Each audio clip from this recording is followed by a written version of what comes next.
Hi welcome you all to once again globe outline. अब देखिए, आज हम यहाँ पे डिस्कस करने वाले हैं कि railway between India and middle east. अब देखिए, सुनने में थोड़ा सा अटपटा लगता है कि डायरेक्ट रेलवे, जबकि यहाँ पर कोई कनेक्टिविटी भी नहीं है। तो देखिए, अगर होती तो मोस्ट प्रोबेबली बन जाती, लेकिन अभी यहाँ पे बात हो रही है कि हम पोर्ट से ही वो काम कर लेंगे।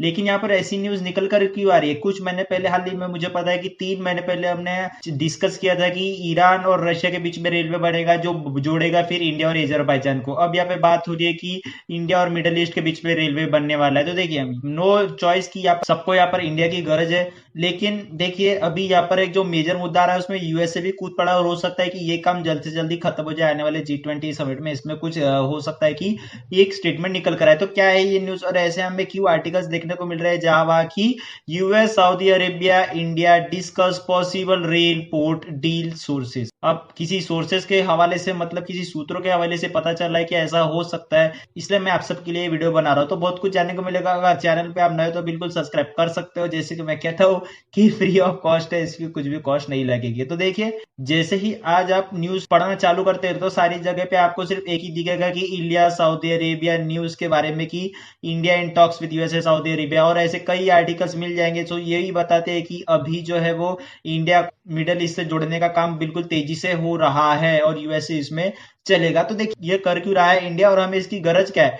तो देखिए, यहाँ पर है लिस्ट की एक्सपोर्ट पार्टनर्स, हमारे कौन कौन से एक्सपोर्ट पार्टनर है। तो उसमें आपको देखने को मिलेगा कि कौन आता है। तो सबसे ऊपर यूनाइटेड स्टेट आता है, उसके बाद आता है यहाँ पे यूएई, जो एक बिल्कुल मिडल ईस्ट कंट्री है। यूनाइटेड अरब एमिरेट्स, इनके साथ हमारा बिल्कुल I2U2 एक ग्रुप भी है, जिसके बारे में मैं आपको सामने बताऊंगा।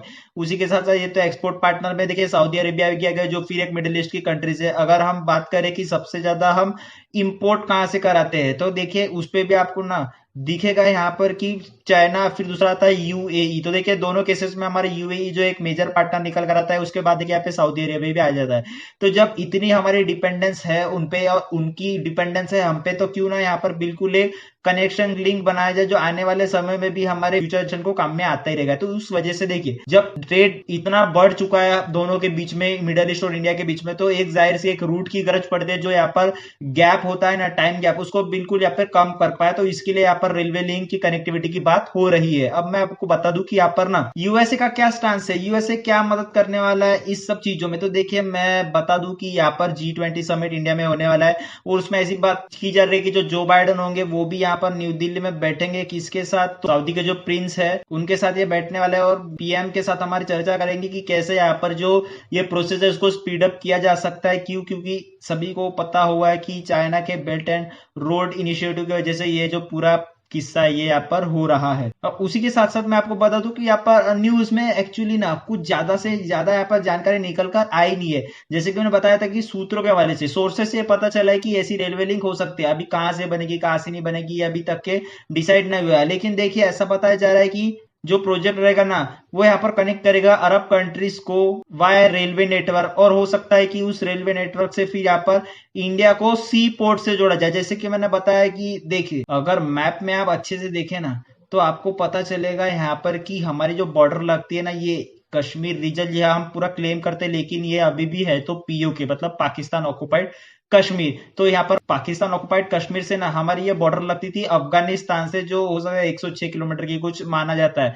तो यहाँ पर इस रूट से हम बिल्कुल कनेक्ट कर सकते थे थ्रू अफगानिस्तान, और उसके बाद ईरान, इसराइल से, मतलब मिडल ईस्ट कंट्रीज से। चाहे हम बड़ा मैप देखेंगे तो देखिए, ये रहा यहाँ पर हमारा इंडिया, ये रहा पूरा यहाँ पर मिडल ईस्ट, और इस मिडल ईस्ट हमें जाना है तो हमें अफगानिस्तान की बिल्कुल गरज पड़ती है, फिर ईरान, फिर इराक, सऊदी अरेबिया, इजिप्ट, तुर्की, सीरिया, ये सारे के सारे कनेक्शन हमें बिल्कुल आसानी से मिल जाएंगे। लेकिन देखिए, ये जो पीओके है ना, वो यहाँ पर पाकिस्तान की वजह से जो हमारा काफी बड़ा नुकसान प्रोवाइड करता है, पास्ट में भी करता था, अभी भी कर रहा है, और फ्यूचर अगर ये हाथ में नहीं आया तो बिल्कुल करता ही रहेगा। तो उस वजह से क्या हुआ, अब मैं दूसरा मैप बताता हूँ कि अभी हम जो ट्रेड करते हैं ना, वो कुछ इस रूट से करते हैं कि मुंबई के पोर्ट से हम यहाँ पर चाबार पोर्ट, जो हमें पता है कि ईरान का है, और उसमें हमारी इन्वेस्टमेंट की बात चल रही है और काम काफी जोरों शोरों पे चल रहा है। अगर ये पोर्ट हमारा हो जाता है तो यहाँ से से हम जो करीब देखिए 72 किलोमीटर का पड़ता है, यहाँ से फिर हम ट्रेड कर सकते हैं बिल्कुल सऊदी अरब, यमन, ओमान, फिर यहाँ पर और भी जो अरब कंट्रीज आते हैं, इसराइल, पैलेस्टीन, उनके साथ साथ। तो कहने का मुद्दा यह है यहाँ पर कि देखिए यहाँ पर रेल लिंक से तो हाल फिलहाल में बिल्कुल इंडिया को जोड़ा नहीं जा सकता है मिडिल ईस्ट कंट्रीज के साथ।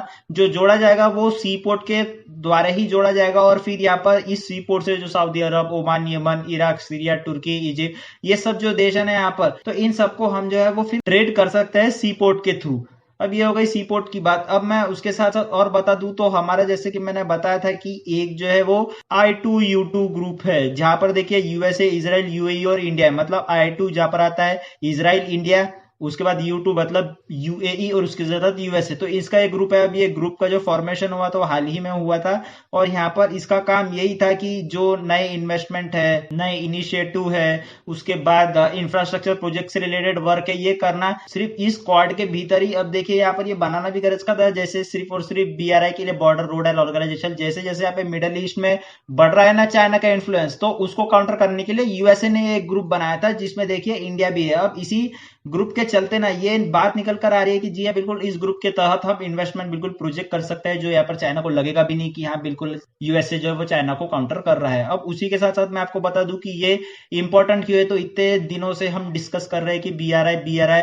अब देखिए यहाँ पर ये सभी को लगता है कि जो यहाँ पर फ्यूचर है ना BRI का, वो सिर्फ और सिर्फ मिडल ईस्ट में ही है। ये हाँ बिल्कुल काफी अच्छा आर्टिकल पब्लिश हुआ था कि the future of China's belt and road initiative lies in middle east. अब देखिए उसी के चलते अगर आपको पता होना चाहिए कि क्या इन्वेस्टमेंट कर रहा है क्या चाइना मिडल ईस्ट में, तो जी हाँ बिल्कुल। अब कितना इन्वेस्टमेंट, तो देखिए यहाँ पर सबसे पहले मैं आपको बात बता दूं कि पहले तो फोकस यहाँ पर चाइना का अफ्रीका कंट्रीज पे था, उसके बाद ईस्ट एशियन कंट्रीज पे था, जैसे कि यहाँ पर मेंशन भी है। लेकिन देखिए उसके बाद यहाँ पर उसको पता चला कि मिडल ईस्ट में भी हमें आना चाहिए, लेकिन देखिए मिडल ईस्ट में ऐसा हो नहीं पाया, क्योंकि चाइना के जो चीप प्रोडक्ट्स है ना, उनकी कोई गरज यहाँ पर मिडल ईस्ट में थी ही नहीं। जी हाँ बिल्कुल, जैसे कि आप बड़े बड़े नेशंस आते हैं, वहां पे यूएई है गया, सऊदी अरब आ गया, इन सब देशों को यहाँ पे चाइना के जो चीप प्रोडक्ट थे उनकी यहाँ पर इनको गरज थी नहीं। तो उनके वजह से देखिए चाइना फिर भी यहाँ पर मिडल ईस्ट में इन्वेस्टमेंट कर रहा है। अब क्यों कर रहा है, तो देखिए इसका एक जो जवाब दूं ना मैं, वो ये हो सकता है कि मिडल ईस्ट के थ्रू वो वहां पे अफ्रीका, यूरोप जाना चाहता है और अपने इन्वेस्टमेंट अपॉर्चुनिटीज को बढ़ाना चाहता है। ये एक काफी अच्छा ट्रेड रूट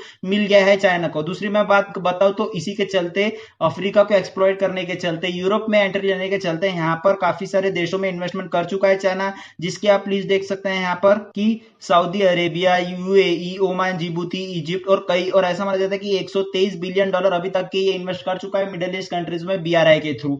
अब इसी को काउंटर करने के लिए जी हाँ बिल्कुल यूएसए भी पीछे नहीं है। मैं आपको बता दूं यूएसए की भी कई स्ट्रेटेजीज है, जैसे कि ब्लू डॉट नेटवर्क, उसके बाद आता है कि इंडो पैसिफिक इकोनॉमिक मिशन। तो ये 2-3 स्ट्रेटेजी से बिल्कुल यूएसए भी काउंटर कर रहा है चाइना को। लेकिन देखिए थोड़ा सा लेट हो गया, लेकिन देखिए पूरी तरीके से यहाँ पे देर नहीं हुई है, अभी भी यूएसए जो है एंट्री यहाँ पर कर सकता है। और देखिए मैं एक ही चीज यहाँ पर क्लियर कर दूं कि सबसे ज्यादा जो फायदा BRI से होता है ना यहाँ पर, वो चाइना के बाद आता है यूएसए। जी हाँ बिल्कुल, एक शॉकिंग यहाँ पर न्यूज मैं आपको बता रहा हूँ कि चाइना के बाद अगर BRI से, बॉर्डर रोड ऑर्गेनाइजेशन से सबसे ज्यादा फायदा होता है तो वो चाइना के बाद यूएसए को ही होता है। मैं चाहूंगा कि इस पे मैं एक बिल्कुल अलग से एक वीडियो बनाऊं, क्योंकि ये सही वीडियो नहीं होगा इस पे चर्चा करने के लिए। तो मोस्ट प्रोबेबली 2-3 दिन बाद मैं शायद वीडियो आपके लिए इस पे ले आऊं। तो ये भी एक शॉकिंग फैक्ट है, चाहे यूएसए कितना भी कहता हो कि BRI जो है वो ट्रैप है, लेकिन उससे सबसे ज्यादा इन्वेस्टमेंट, सबसे ज्यादा फायदा चाइना के बाद यूएसए को ही हो रहा है। तो देखिए ये कुछ यहाँ पे इसका मीनिंग था। तो देखिए कहने का मतलब यहाँ पे साफ है, जब यहाँ पर G20 पे यूएस, सऊदी अरेबिया और भी कंट्रीज आएंगे ना, तो यहाँ पर देखने वाली बात होगी। अब देखिए सबकी नजर यहाँ पर है बिल्कुल G20 पर, ठीक है, लेकिन मेरी पॉसिबल इसकी G20 पर बिल्कुल नहीं है, क्योंकि देखिए यहाँ पर ओपन स्टेटमेंट होने वाला है। जो बात रहेगी ना वो ये रहेगी कि यहाँ पर यूके आना है, ठीक है, यूके इंडिया की यहाँ पर फ्री ट्रेड एग्रीमेंट पे बिल्कुल एक बात होगी।